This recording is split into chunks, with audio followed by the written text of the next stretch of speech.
हाँ, वंदे मातरम मित्रों। जैसा कि आज ओलंपिक का आप सब जानते हैं कि ओलंपिक आज आखिरी दिन है और इस बार हमारे देश ने अब तक का ओलंपिक के कैरियर का सर्वश्रेष्ठ प्रदर्शन किया है और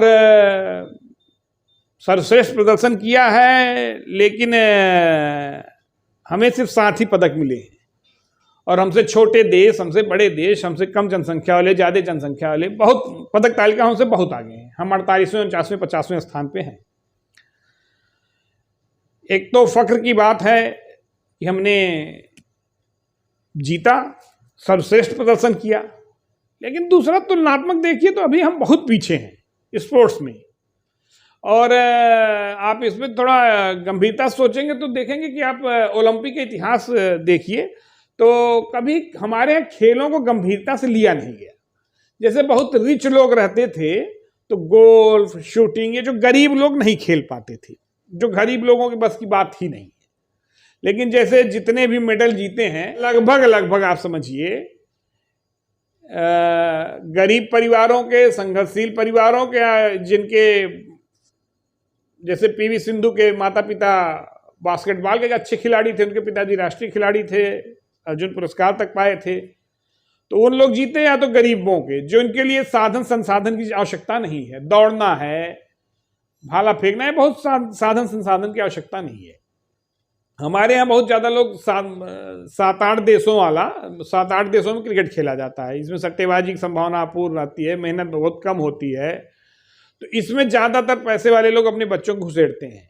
खैर, हमारे देश में खेल का कल्चर, आप अभी इसके पहले का पूरा इतिहास ओलंपिक का देखिए तो जानते होता था कि ये अभी तक का ओलंपिक का सबसे बड़ा स्पोर्ट्स का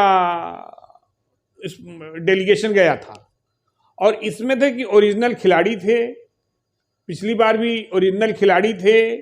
और जब से मीडिया का फोकस ज़्यादा होना शुरू हुआ, चर्चाएं शुरू हुई, उसके पहले मैं पढ़ रहा था कि एक खिलाड़ी, उसके पीछे नकली 4-5 अधिकारी, उनके परिवार के लोग, कुछ उनके करीबी पत्रकार लोग, अब लंबा चौड़ा बजट आता था। खिलाड़ी के पीछे उनका बेसिकली इतना था कि उनके परिवार सरकारी खर्चे, खाना पीना, स्पोर्ट्स में बहुत विशेष ध्यान नहीं दिया। इसमें बहुत घोटालेबाजी होती थी, बहुत घपले।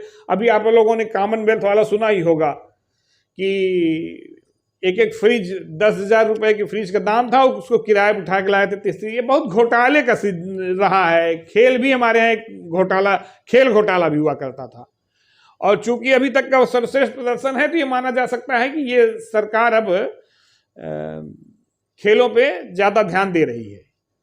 और आप ध्यान के ज्यादातर किसानों के बच्चे हैं, किसानों मतलब किसान, ये रियल वाले किसानों के बच्चे हैं जो खेतों में काम करते हैं, परिश्रम करते हैं। ये सिमसोने वाले, आंदोलन वाले नहीं, आंदोलन जीवी नहीं। तो आप देखिए जो महंगे खेल मैनेज कर सकते हैं वो अपने बच्चों को घुसेड़ना नहीं चाहते हैं। हमारे यहाँ खेलों के नाम पे घोटाले हुआ करते थे। सबसे बड़ी चीज, 140 करोड़ आबादी हो चुकी है इस देश की, कम से कम 60-70 करोड़ आबादी कम होनी चाहिए। और हमसे छोटे छोटे देश हमसे ज्यादा पदक तालिका में आगे हैं। हमारे देश में स्पोर्ट्स का कल्चर नहीं कभी रहा। जैसे बाबा रामदेव ने योग, प्राणायाम, स्वास्थ्य के प्रति लोगों में जागरूकता फैलाना शुरू की तो उनका कुछ लोग मजाक उड़ाना शुरू किए, कुछ लोगों ने दक्षिणपंथी बोलना शुरू किया, कुछ ने कहा कि अहीर हैं, कुछ ने कहा बाबा नहीं हैं, तो कुछ ने कहा व्यापारी हैं। तो उनको हर तरह से हतोत्साहित, ईमानदारी से आप काम करिए तो यहाँ हतोत्साहित किया जाए कि पुरानी सरकारों का, पुराने अधिकारियों का, ब्यूरोक्रेट्स का एक कल्चर था। और एक खिलाड़ी के नाम पे 10 लोग जाते थे, घूम के आते थे और खेल पदक के प्रति कोई रुचि नहीं थी, कॉमनवेल्थ जैसा गेम। खैर, और उसके बाद जो रिच, जो पैसे वाला, जो ब्लैक मनी वाला है, जो पैसे का व्यवस्था कर सकता है, तो वो क्या करता है, सबसे पहले अपने बच्चों को, थोड़ा अपर मिडिल है तो अपने बच्चों को जबरदस्ती पढ़ाना, उसका नैसर्गिक प्रतिभा देखने के बजाय उसको पढ़ाने की कोशिश करेगा कि वो क्यों, इस शिक्षा के लिए नहीं, अच्छी एजुकेशन के लिए नहीं, कि वो सरकारी नौकरी पा जाए, IAS PCS हो जाए, खूब लूटे खाए। या दूसरा कोशिश करेगा कि उसको कहीं पैसे से उसको सरकारी नौकरी में घुसेड़ दिया जाए। इसके पिछले सरकारों तक में तो PCS तक में, आप लोगों ने अनिल यादव का नाम सुना होगा, PCS तक में घूसखोरी से हो जाता था। यहां भी एक शिक्षा माफिया इस समय सम्मानित ब्लॉक प्रमुख बन के बैठे हुए हैं, बड़ा सम्मान है उनका भी, शिक्षा माफिया यहाँ भी थे। तो उस तरह खेलों में करप्शन का एक जैसे कल्चर इस देश में था, जो समय धीरे धीरे कम हो रहा है।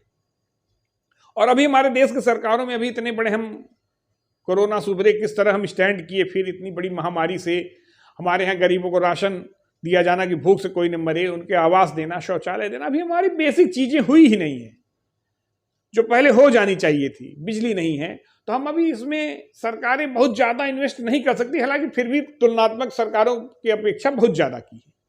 इसमें प्राइवेट प्लेयर्स को नहीं, प्राइवेट आजी हैं, ये बहुत भावनात्मक रूप से खिलाड़ी, इनके काफी खिलाड़ियों की मदद करते रहते हैं कि अच्छे निकले, हर फील्ड के अच्छे लोगों की मदद करते हैं। लेकिन अन्य बड़े व्यापारियों का क्या काम है? उनको जहां फायदा दिखेगा वो आईपीएल, प्रीति जिंटा क्रिकेट खेलने, कभी क्रिकेट से कोई मतलब नहीं रहा, क्रिकेट टीम खरीदने लगेगी। जहां सट्टेबाजी, घूसखोरी, हमको तो ये आईपीएल बंद होना चाहिए।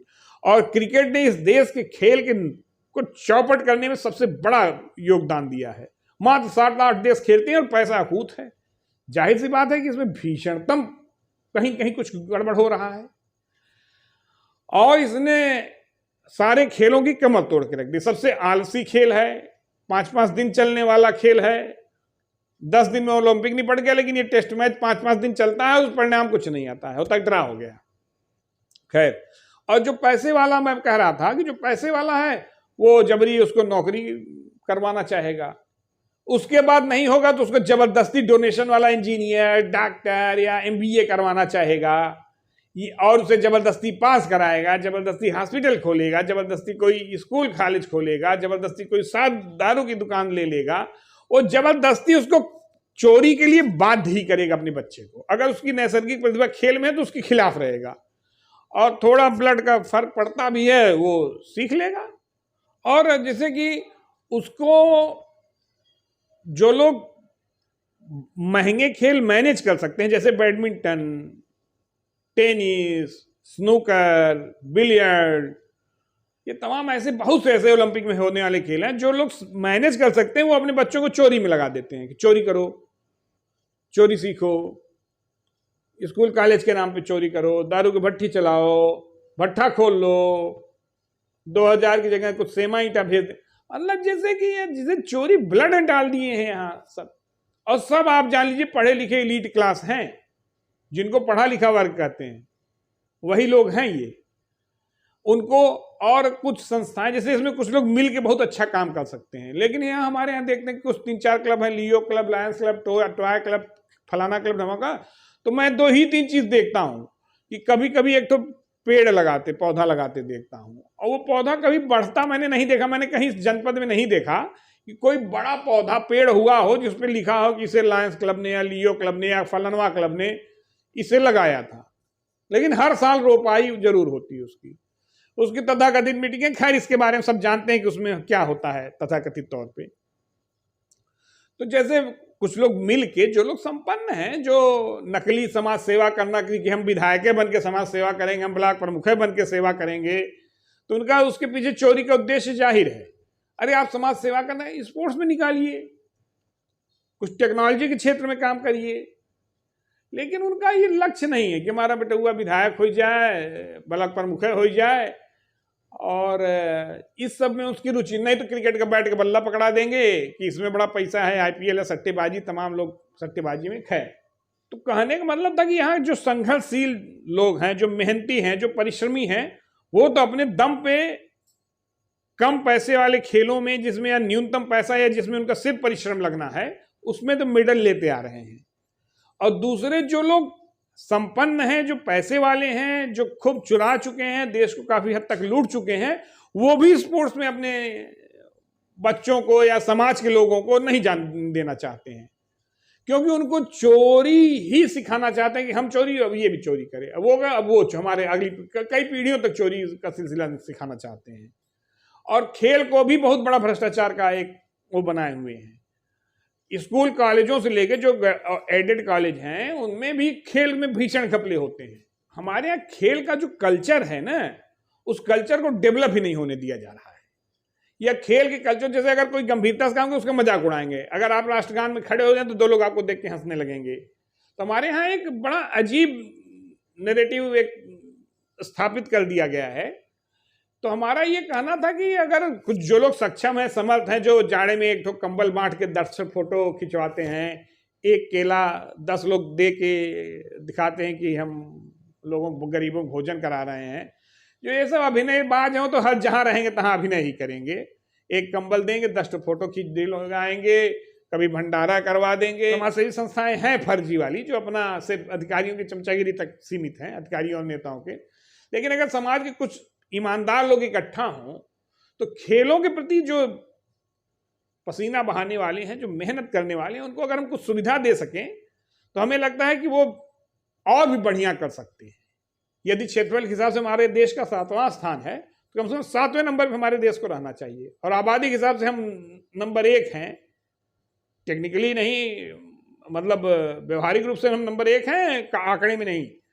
तो हमें नंबर 1 पे होना चाहिए आबादी के हिसाब से। तो आबादी से इसका कोई मतलब है नहीं। हमारे यहाँ स्पोर्ट्स के कल्चर को बढ़ाना चाहिए। और 7 पदक थोड़ा ये खुशी देते हैं कि हमने पिछली हर बार से अच्छा किया है, लेकिन ये संतोष अगर हम इस पे करेंगे तो ये बहुत खराब है। और हमें समाज के ईमानदार लोग आगे निकलें, ये बेईमान नहीं, जो कोई यहाँ से रिटायर हुआ है, कोई वहाँ से रिटायर हुआ, कोई यहाँ करप्शन कर रहा है, कोई वहाँ करप्शन कर रहा है, वो मीडिया भी मैनेज कर रहा है, वो ये भी मैनेज कर रहा है, उसकी फोटो छप जा रही है और नकली पेड़, ऐसे नहीं। ईमानदार लोग कुछ निकलें, कुछ लोग हमें अपनी राय भी दें। हो सकता है मैं ही पहल करूं कि जो अच्छे खिलाड़ियों को, उनको बढ़िया डाइट हो सके, जो भी संभव हो, थोड़ा बहुत हो सके। और मैं सोचा हूं कि इस पे आगे कुछ कोशिश करूंगा, और जितना सहयोग मिलेगा, जितना संभव होगा कोशिश करूंगा। जितना का सहयोग मिलेगा तो हो सकता है आगे भी बढ़े। धन्यवाद।